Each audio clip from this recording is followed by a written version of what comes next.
আসসালামু আলাইকুম। হ্যালো বন্ধুরা, কেমন আছো সবাই? অনেক অনেক শুভকামনা নিয়ে শুরু করছি আজকের আয়োজন। আর আজ বলবো বাংলাদেশ বনাম ইউএসএ ম্যাচ নিয়ে কিছু কথা। বাংলাদেশের প্লাস্টিকের ছেলেরা অনেক সুন্দর একটা ম্যাচ ইতিমধ্যেই উপহার দিয়ে ফেলেছেন। সেখানে জানান দিয়েছেন নিজেদের সামর্থ্য ও যোগ্যতা নিয়ে কোনো সমস্যা নাই। আসলে দেখুন, বাংলাদেশের খেলা মানেই একটা বিনোদন, একটা হাস্যকর। এদিকে আমাদের ক্লাস প্লেয়ার টনটন কুমার দাস তার ধারাবাহিকতা বজায় রেখেছেন এই ম্যাচেও। তিনি 15 বলে 14টি রান করে ফেলেছেন। ভাইরে, আবার বিশ্বসেরা ক্যাপ্টেন নাজমুল অশান্ত, তিনি তার খেলা দিয়ে আমাদের শান্ত করতে বাধ্য করলেন। ভাই, আমার মনে হয় লিটন, শান্ত আর কোটি কোটি বছরে পাওয়া সেরা ওপেনার সৌম্য সরকার, তাদের যোগ্যতার ল্যাব টেস্ট করানোর কোনো দরকার নেই। কারণ তারা যদি খেলোয়াড় হয় তাহলে আমাদের গ্রামের লুঙ্গি প্লেয়ার হজরত আলীর কি দোষ বলেন? কারণ সেও তো মাঝে মাঝে জঙ্গলে ছক্কা মারে। আর এভাবে যদি চলতে থাকে তাহলে ফানি কন্টেন্ট প্লাস কার্টুন বানিয়ে আর কারো বিনোদন দেওয়ার দরকার হবে বলে আমি মনে করি না। কারণ বাংলাদেশ যদি এক্সিডেন্টলি 2-1টা ম্যাচ বিশ্বকাপে জিতে যায় তাহলে হতে পারে এবছর বিশ্বকাপের সবচেয়ে বড় আপসেট। ভাইরে,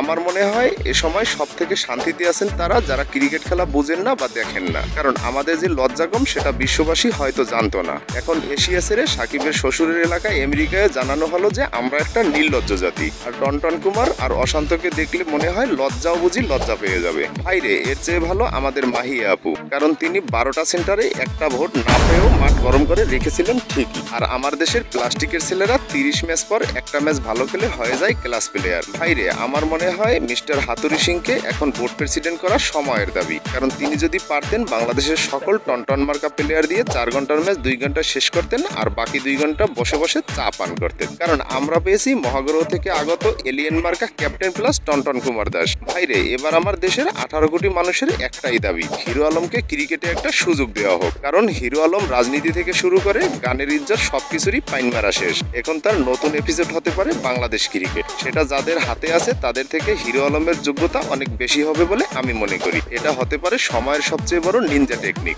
আর নিনজা টেকনিক বললাম এই কারণে, কারণ আমেরিকায় খেলা হচ্ছে আর সেখানে জনপ্রিয় একটা খেলার নাম হচ্ছে নিনজা টেকনিক। এতক্ষণ যারা আমার পাশে ছিলেন ভিডিওটি দেখার জন্য অফুরন্ত ভালোবাসা আপনাদের জন্য। এরকম ভিডিও পেতে আরো আমার চ্যানেলটি সাবস্ক্রাইব করে অবশ্যই পাশে থাকবেন। দেখা হচ্ছে পরবর্তীতে কোনো ভিডিও নিয়ে। ততক্ষণ পর্যন্ত ভালো থাকবেন, সুস্থ থাকবেন, টাটা।